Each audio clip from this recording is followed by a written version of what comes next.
Buang kinidnap ninyo si Marcos, si Apo Lakay, mga magnanakaw. Marcos Gold at ang sagot sa katanungan kung bakit ikinalat ni FM Apo Lakay ang kanyang kayamanan sa 170 banks all over the world. Ikinalat sa buong mundo. Bakit ba? Ano ang rason? At bakit din nagkalat sa buong mundo ang rebulto o estatwa ni Dr. Jose Rizal? Ang dalawang ito ay pareho lang ang kasagutan. Narito ang video, courtesy sa atin, kapatid Abinids. Takot ng Amerika na kapag natuloy ang plano na ito ni Marcos, maaaring magsipag-alisa ng iba't ibang bansa sa petrodollar system at gayahin si dating Pangulong Ferdinand E. Marcos para mapaunlad nila ang sarili nilang bansa labas sa economic manipulation na ginawa ng Federal Reserve Petrodollar, fiat currency at credit-based system.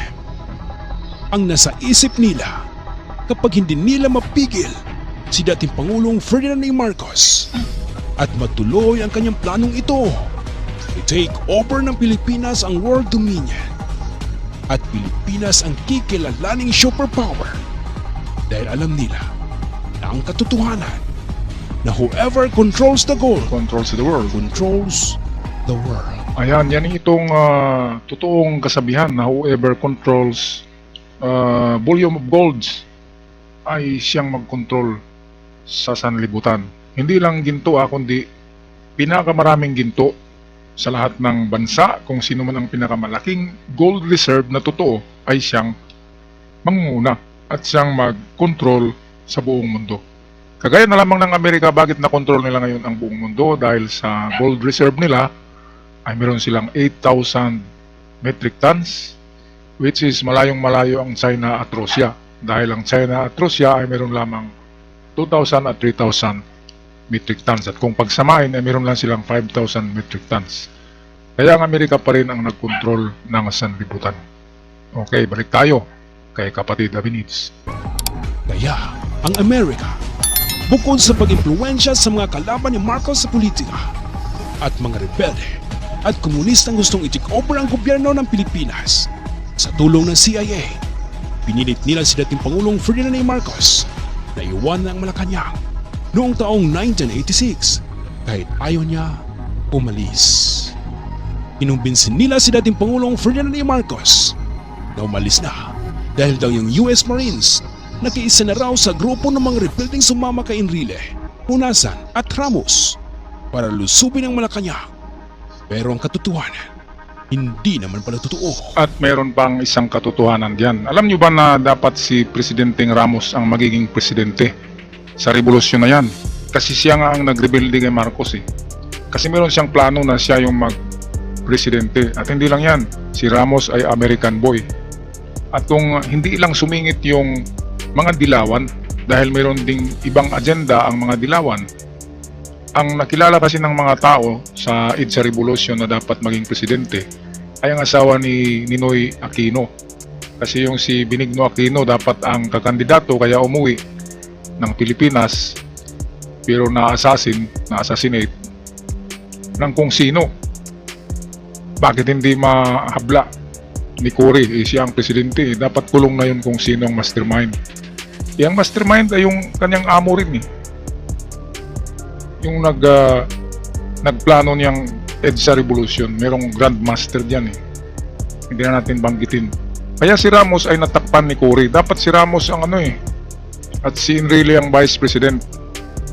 At kung wala si Enrile at Hunasan, hindi rin magkaroon ng revolusyon. Kasi si Enrile siya yung Minister of Defense yata ng panahon na yun. At ma-influensya din si Enrile. Kaya nagiging successful itong kanilang EDSA Revolution plus back up pa sila ng Amerika. Kaya nga ay ilang taon din ang inintay ni Ramos bago siya maging presidente. Yang kanyang target 1986 eh. Kaya dahil sa ang gusto ng Amerika na uupo ay si Cory. So si Cory ang nakaupo. At si Ramos ay nawala sa eksena. Naghintay siya ng kung ilang taon para magiging presidente. Okay, so Napakagaling kasi ng Amerika magano eh. Kung alam niyo yung si Osama Bin Laden, yun ay membro ng CIA yun, si Osama. Pero nag-rebelde din sa CIA sa Amerika. Kaya tinudas din ng Amerika. Yung mga Taliban, ginamit yan ng Amerika. Tinitraining nila yan para magipaglaban doon sa boundary ng Russia. Kaya natalo ang Russia dahil sinuportahan ng Amerika ang Taliban. Ganyan yan, tulad ngayon sa Syria. Nanalo ang Syrian rebels dahil sa Amerika at dahil sa Israel. Sila yung nag-back up. Yung ibang vlogger sabi atakihin daw ang Israel ng mga rebuilding Syrian. Hindi mangyari yun. Magkumustahan pa yan.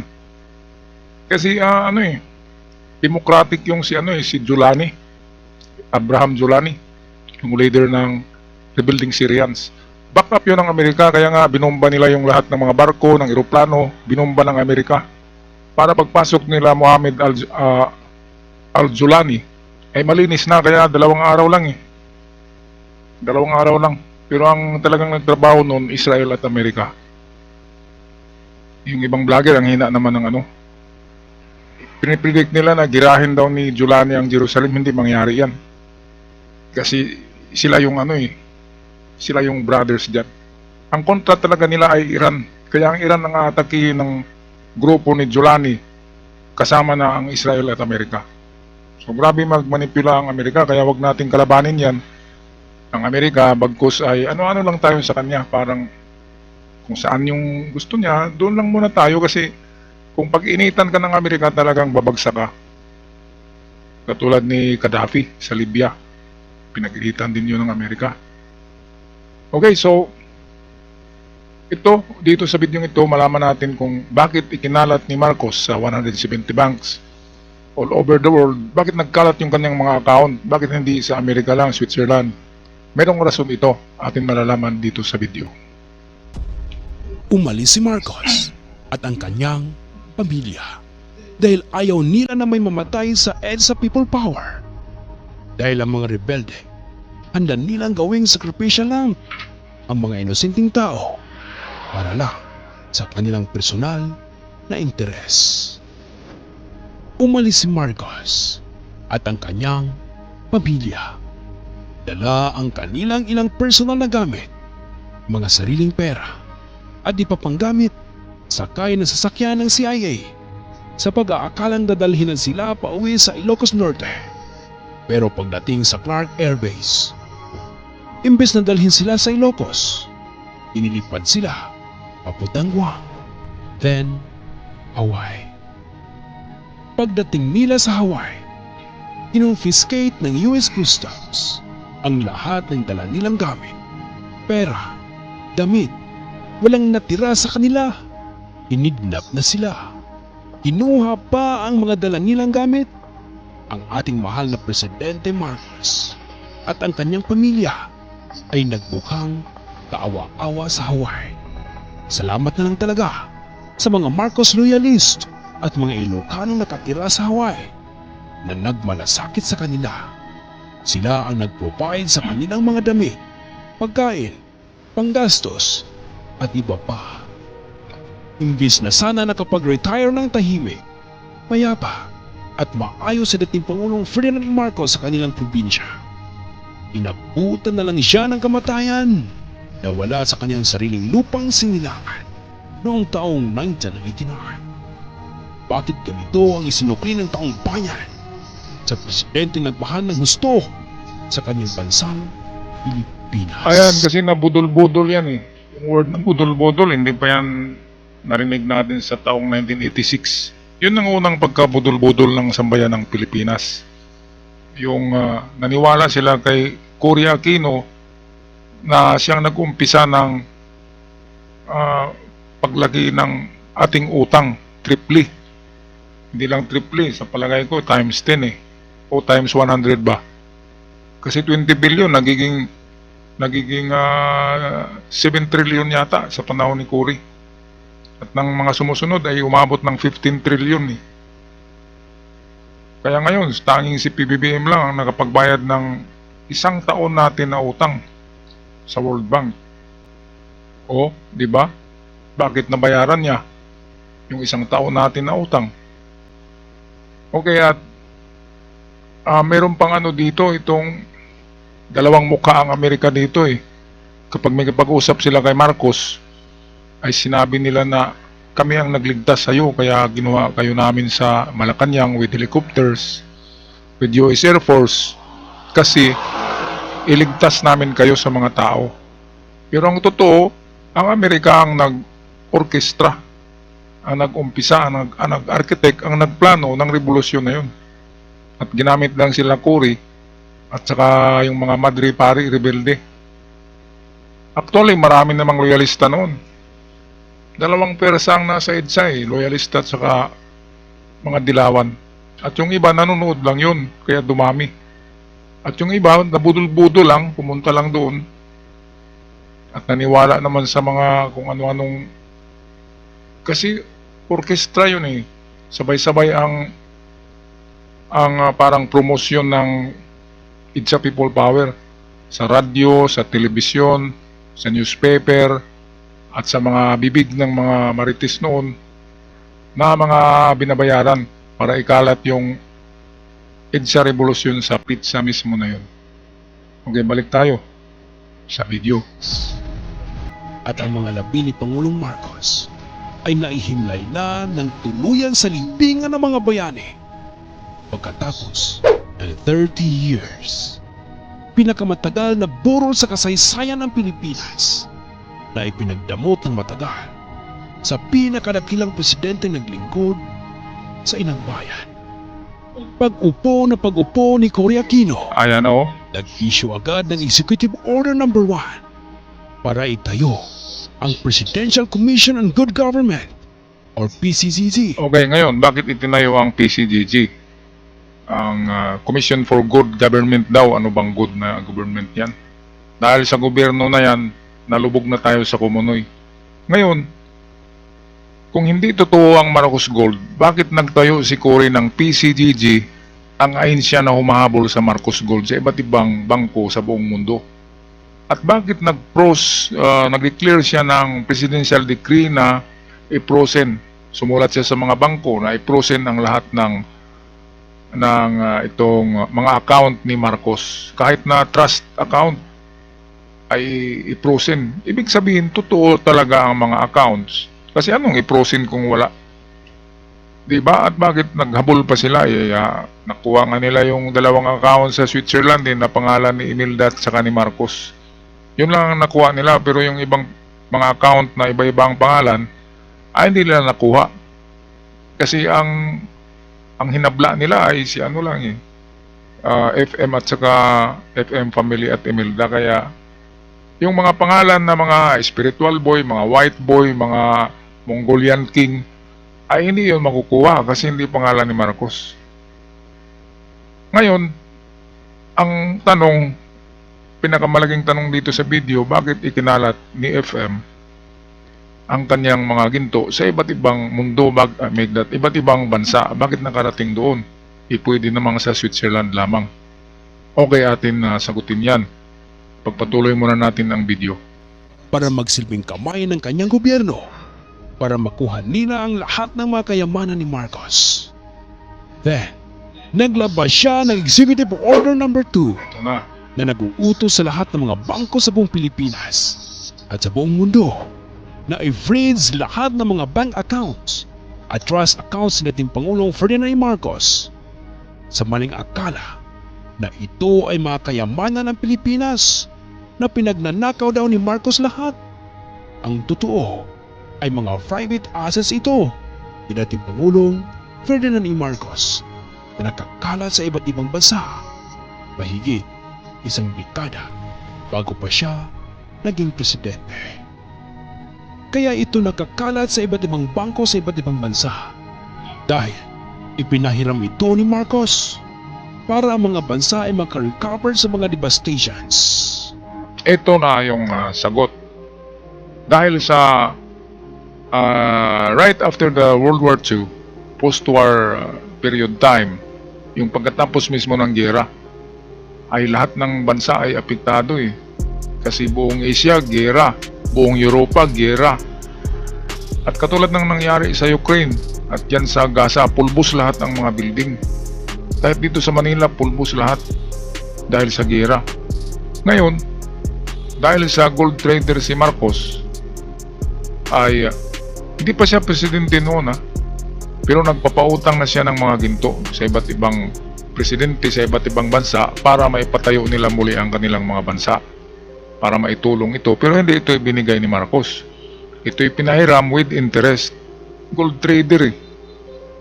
Kaya napakaraming bansa ang nagbabayad kay Marcos ng interest. Kung hindi lang yun namatay, talagang superpower na tayo. Mas superpower pa tayo sa China. Kasi napakaraming ginto natin eh. Ngayon ay hindi natin alam kung nakuha na ang mga interest niyan. Gold asset na yon, kasi baka maklaim ng talagang may-ari. Yun ni Marcos, iniba ang carats at iniba rin ang mga serial number at binago rin ang pangalan ng gold bar. Meron ng tatak na Central Bank of the Philippines. At yung Central Bank na nakatayo diyan sa Manila ay yan ang building na pinagawa ni Marcos sa kanyang architect. At talagang dinisenyo yan para sa gold smelting ng napakaraming ginto. At kung totoong magnanakaw si Marcos, dapat yung 4,000 tons na dineclare dyan na nandyan sa yung totoong dineclare ay 4,000 pero ang sabi ay 400 metric tons, 400,000, pero sabi ay 4,000 lang daw. Okay lang kasi 4,000 malaki na rin. Pero kung talagang magnanakaw si Marcos noong pagsiklab pa lang ng revolusyon, dapat hinakot na yun ng armored car, di ba? At dinala doon sa Paway, sa kanilang mansion. Hindi ginalaw ni Marcos, nakalak lang yun eh. At nang umupo si Cory, ayun binubuksan-buksan na yun at niyakap-yakap niya yung mga gold bars. At lumiit biglang lumiit. Ang 4,000 nagiging 200 lang yata sa panahon ni Cory. Bumaba ng bumaba. Kahit sinong nakaupong presidente, kumuha Pero hindi nila sinabi na dahil kay Marcos na set up ang mga gold bars na yun. At pati yung mga vault diyan sa basement ng Central Bank ay kay Marcos yan eh. Si Marcos na tayong presidenteng